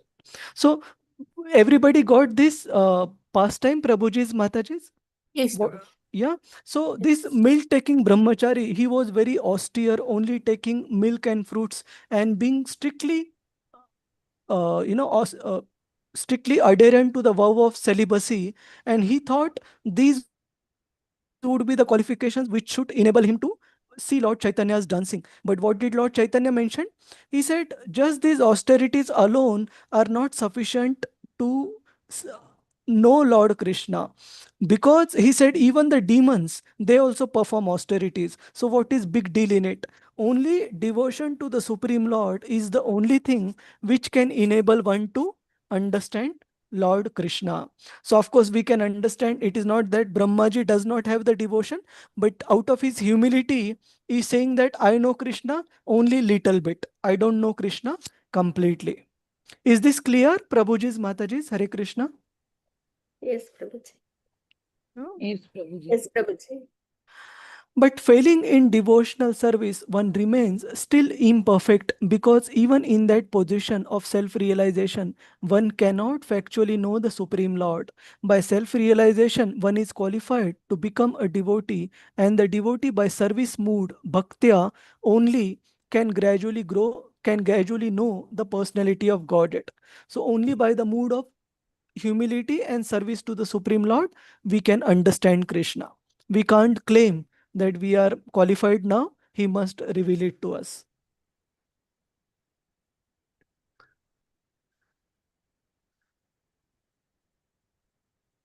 So we would proceed this. You can read at your leisure. And in the purport, Prabhupada is mentioning how although Lord Brahma is Vedanta, he knows the Vedanta perfectly, but unless the person is not just Vedanta, full of knowledge of Vedanta, but he is also having bhakti. So bhakti plus Vedanta, that is the qualification to understand Krishna, not just being a scholar of the Vedas. So we proceed. Actually, there is a meter, but I am not able to follow it. Maybe I would request any other devotees to try to recite. Rohini Mataji can read through translation purport. Lalita Vinodini Mataji, you want to try? If I give you a Yeah, meter, I'll try, Prabhuji. I will give you a meter. See if you can catch it. Yeah, this is like Brahma Samhita when it is a big nom, Prabhuji. It is like Brahma Samhita you should take. Yeah, you can try, Shall I Mataji. try? Shall Yeah. I try? Yes, Yeah. yes. Nato asmi aham taccharanam samiyusham. Nato asmi aham tacharanam samiyusham Bhavachidam swasti ayanam sumangalam. Bhavachidam swasti ayanam sumangalam. Yo hyatma maya vibhavam sma pariyagad. Yo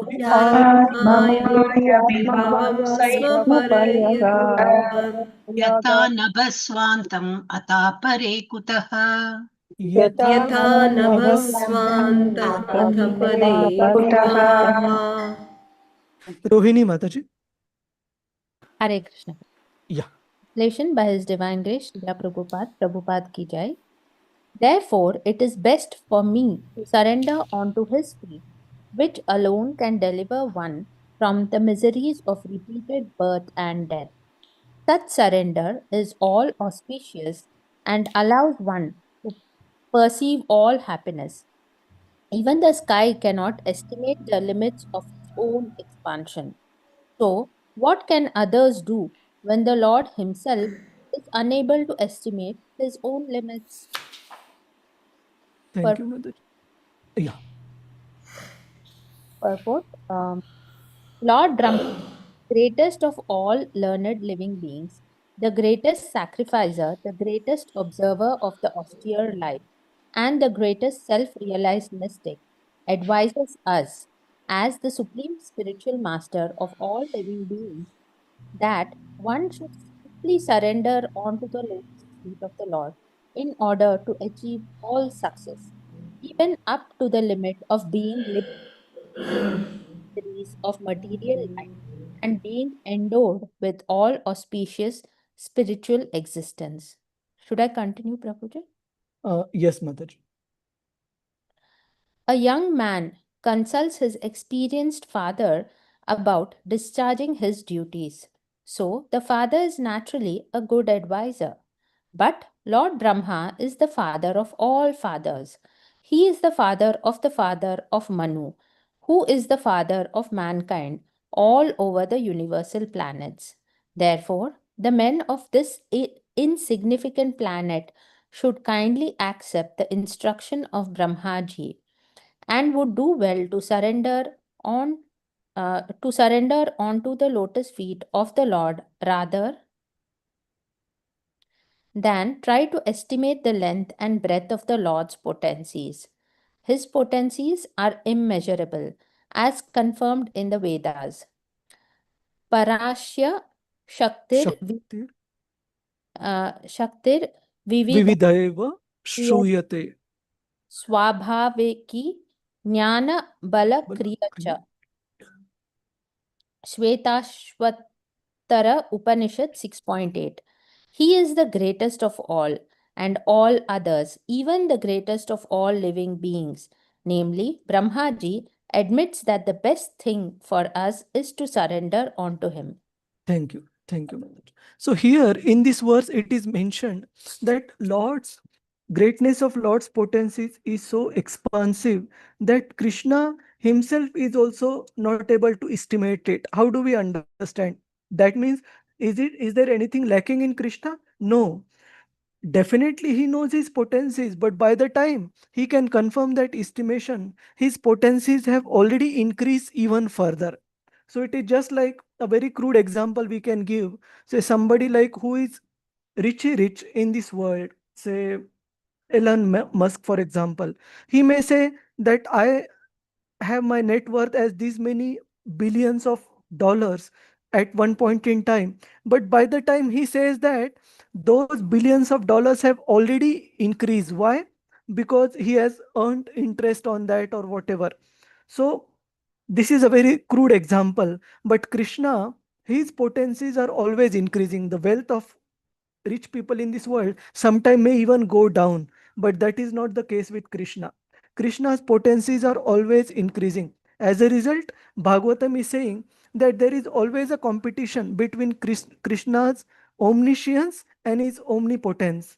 So Krishna's omnipotence is his wealth is also, his opulences are always increasing. But omniscience is he knows how much is that opulence. By the time he knows that, that opulence has increased even further, so that transcendental competition is always on. That is the meaning, is that Krishna does not know the limit of his own opulences and potencies. So what can others do when the Lord himself is unable to estimate? Unable to estimate meaning because his potencies, his opulences are always increasing. So 1 second. This is 36. Maybe we cover 2 more verses, but this point is clear. Prabhuji's, Mataji's, what is the meaning of Lord not being able to estimate his own limits? Anyone has any queries on this? Hare Krishna. So Brahmaji is saying that if Krishna himself is unable to estimate his potencies, what is the hope for me, a living entity, Jiva, that is Lord Brahma, to know Krishna's full glories? It is not possible. So if it is not, this purport again, all of you can go through at your leisure. Very important purport.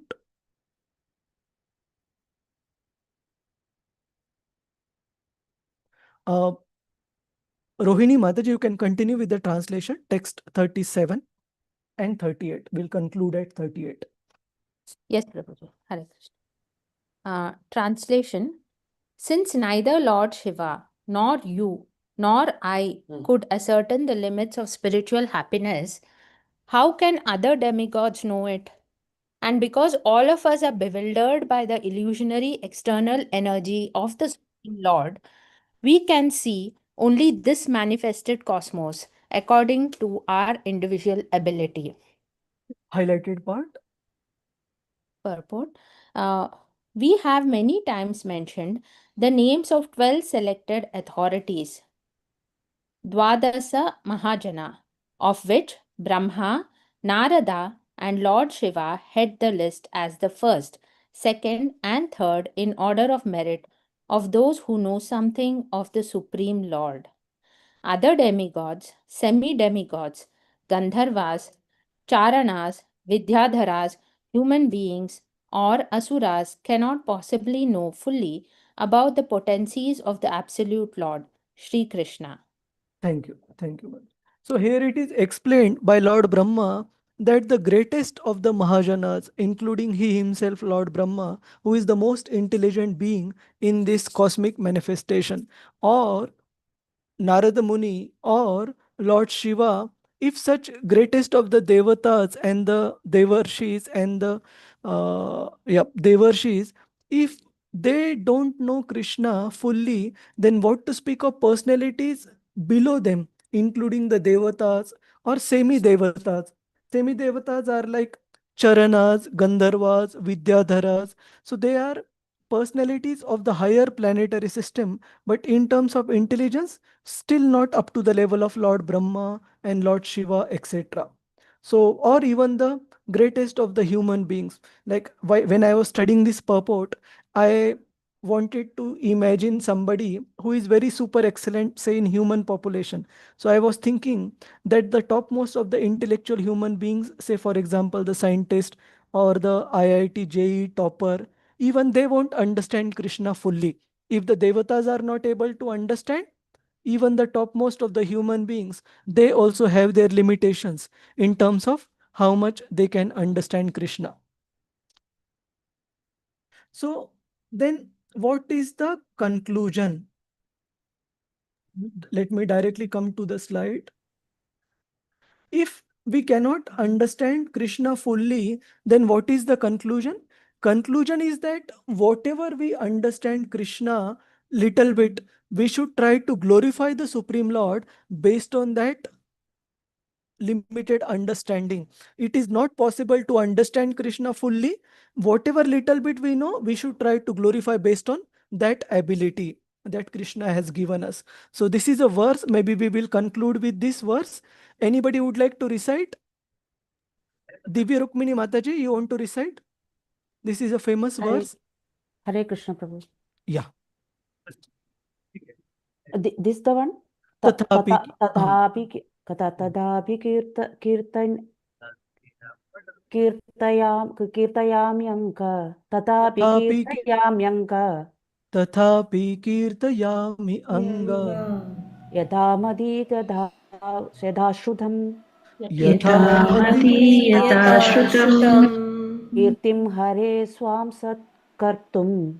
Kirtim Hare Swayam Tat Kartum. Giram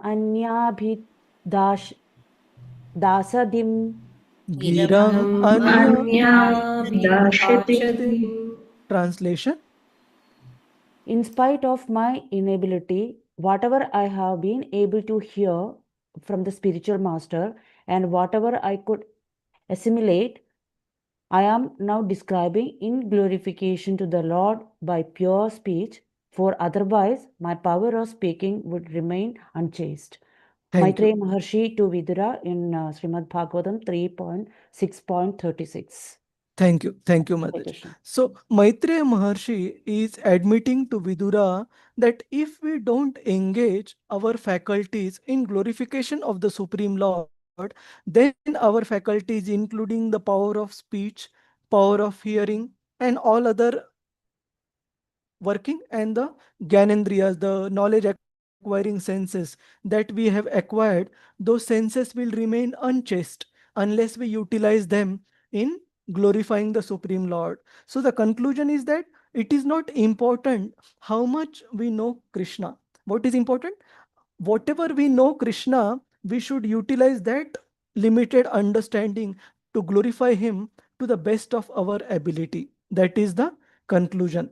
And I often quote the example of 1971 Pandal program at Cross Maidan that was held by Srila Prabhupada. So in that Pandal program, where daily evening 20,000 to 25,000 people would come and hear from Prabhupada, there were many devotees of Srila Prabhupada serving him. And one such devotee couple was Malati Mataji and Shamasundar Prabhu. And their young daughter, who was probably 3-4 years old at that point in time, her name was Saraswati. She used to go to audience who were lined up for prasadam and all, and would ask them, do you know who Krishna is? And the person, out of his astonishment of a young child speaking, they would say, no, we don't know who Krishna is. And she used to say that Krishna is the Supreme Personality of Godhead. And Prabhupada was very pleased with that effort. He said she is knowing whatever she has heard and assimilated, and she is trying to share that with others. So it is not important how much we know, how we are utilizing that whatever limited understanding we have of Krishna to glorify Krishna. That is very, very important. So we would conclude here, Prabhuji's, Mataji's. Anybody has any question in terms of the flow or the sections of this particular Bhagavatam that we are discussing, this particular section? Hare Krishna. Prabhu, can you just, if you don't mind, take us through the flow alone, Prabhu? Just 2 minutes summary of just the flow of the chapters. Okay. Flow of the chapters. Okay, fine. This chapter. So, yeah, sure. 1 second.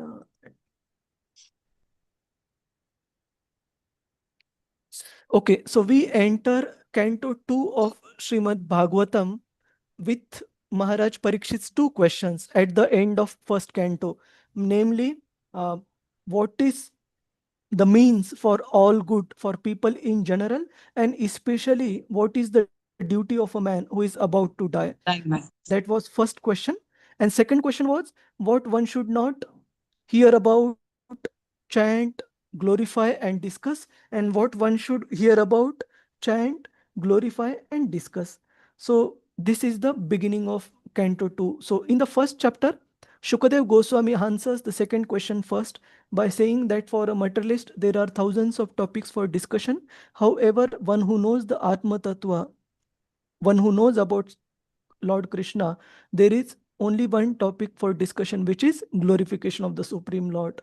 And one should glorify about, hear about, and meditate upon the Supreme Lord. So this is the answer to the second question. So in answer to the first question, what one should hear about and all is also, he gives the answer as the Supreme Personality of Godhead. One should hear about, discuss about him only. But then later, after clearly mentioning the supremacy of devotional service, Shukadev Goswami is considered to different sections of the audience who were yogis performing the path of Ashtanga Yoga, meditation, etc. In order to have this answer be assimilable or understandable to them as well, Shukadev Goswami explained the path of Ashtanga Yoga practice. And then he started discussing about these 2 types of yogis, one who were at the beginning stage and who were at the advanced stage. So for the yogis at the beginning stage, in chapter 1, Shukadev Goswami describes the universal form of the Lord as the Dharanashray, as the object of meditation for the beginner yogis. And this is where the chapter 1 concludes. At the beginning of chapter 2, Shukadev Goswami begins to describe the Dharanashray or object of meditation for the advanced Ashtanga yogis, which is the Paramatma form, the super soul form of the Lord. And that Paramatma form is discussed unto great detail. And in chapter 3, Shukadev Goswami gives his own conclusion that while I have described to you, Maharaj Parikshit, both types of Dharanashray for the beginner and advanced yogis, his conclusion is that Pratyaksha, direct devotional service to the Supreme Personality of Godhead, is a much more effective and direct method for approaching the Supreme Lord rather than Kramashaha Mukti, step-by-step liberation that is followed by the yogis. And he also mentions about the Karma Kanda in the 3rd chapter, that there are divisions of people who are very much after attaining material profits by worshipping a specific devata. And he gives a complete catalog of different devatas to be worshipped for those fulfilling those material desires. But finally he says, Akama Sarva Kamova, that even if a person is full of all material desires, no material desires, or somebody desiring liberation, for all types of persons, Tivrena Bhakti Yogena, devotional service to the Supreme Lord is the ultimate path according to Shukadev Goswami. And then in the 4th chapter of in the end of the 3rd chapter, we see the sages of Naimisharanya, specifically Sutta Goswami, Shaunakadi Rishi imploring Sutta Goswami that although answers to the initial questions have been answered, they want to hear even those topics which would result in Krishna Katha, including the topics of creation. So that is the question by Shaunakadi Rishis to Sutta Goswami.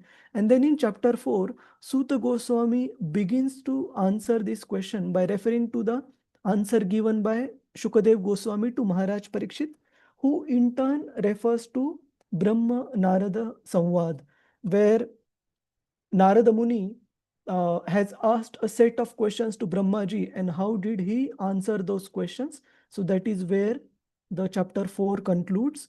So in chapter 5, we see specific 6 questions answered by Narada Muni, which we saw in the slides, including what are the underlying ingredients and the shelter behind this cosmic manifestation. What does it depend upon, and what are the characteristics and the ingredients? So answers to these questions are given based on Shukadev Goswami by quoting Brahma Narada Samvada. And after asking these questions, Narada Muni has glorified Lord Brahma, but in that glorification, he has had a misconception that Brahma is all in all, whether he is able to create everything on his own, just like a spider is able to create its web and maintain it and destroy it by itself. So Narad Muni is very inquisitive if Brahma is supremely independent. But Brahma, in his answers in chapter 5, first clarifies this misconception of Narada Muni, and then explains that only those who are bewildered by the illusory potency of the Lord can have such type of misunderstanding, considering me to be all in all. So I am not definitely all in all. And he mentions that how I simply create based on what has already been created by Lord Vishnu. And then he begins to answer how he first takes up questions 2 and 5 for answering how Krishna is the background, as well as he is the underlying shelter for the cosmic manifestation. And then subsequently, the prayers from Purusha Shukta are mentioned to further explain how Lord Garbhodakshay Vishnu, who is the cause of the Virata Purusha, he is responsible for creation of the material elements. He is responsible for the creation of the sense objects, and he is also responsible for creation of the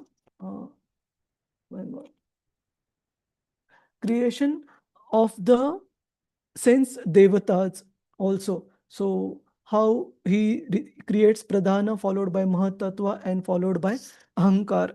And after Brahmaji answers this, then he explains that Krishna is not just material and effective cause for this cosmic manifestation. He also is the cause for the spiritual world, which is much more expansive than the cosmic manifestation. And then he explains that whatever he explained about the Supreme Lord, it is not that he knows everything. He knows Krishna only to a limited extent. But he says the conclusion is, even if we know Krishna to a limited extent, we should still try to utilize that understanding to glorify Krishna to the best of our abilities. Hare Krishna. Excellent, Prabhu. Thank you so much, Prabhu. Tanvat Pranam. Hare Krishna. Hare Krishna. So thank you all. Yeah. Yes, P.S. Murthy. Thank Prabhu. you, but Prabhu, what I did not understand was, why is it called Purusha Sukta? Okay. So this we answered earlier on, Prabhuji, that Purusha Sukta are the prayers mentioned in Rig Veda which talk about the process of creation. So last time we showed some of those prayers, and there is a set of prayers or verses given in Srimad Bhagavatam which correspond exactly in meaning to those verses in Purusha Sukta.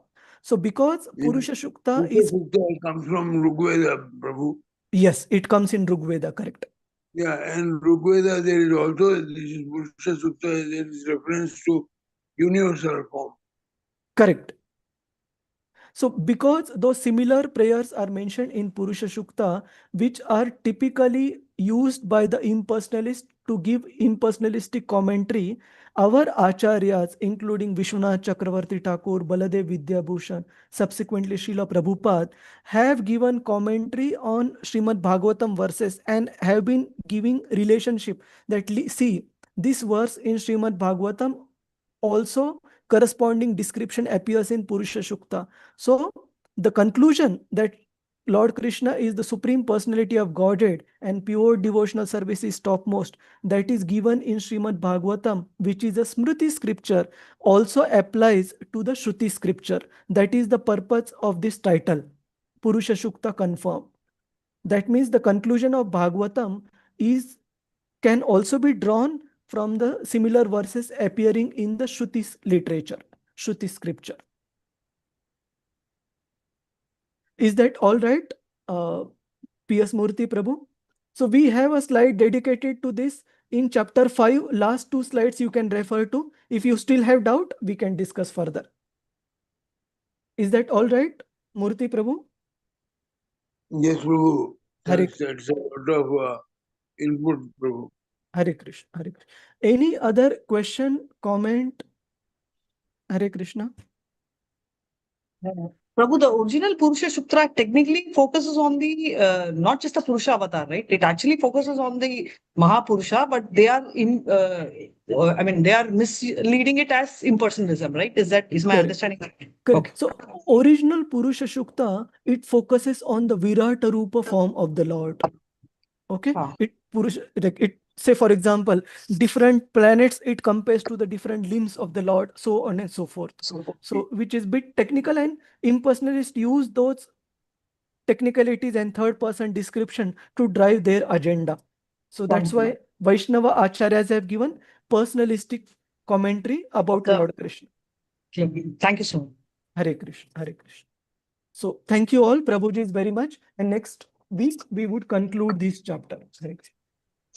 Vamcha kalpa tarubhyascha krupa sindhubhya evacha patitanam pavanebhyo vaishnavebhyo namo namaha. Ananta Koti Vaishnav Vrinda ki Jai. Vaishnav Thakur ki Jai. Srila Prabhupada ki Jai. Hare Krishna. Hare Hare Hare Krishna. Thank you, Prabhu.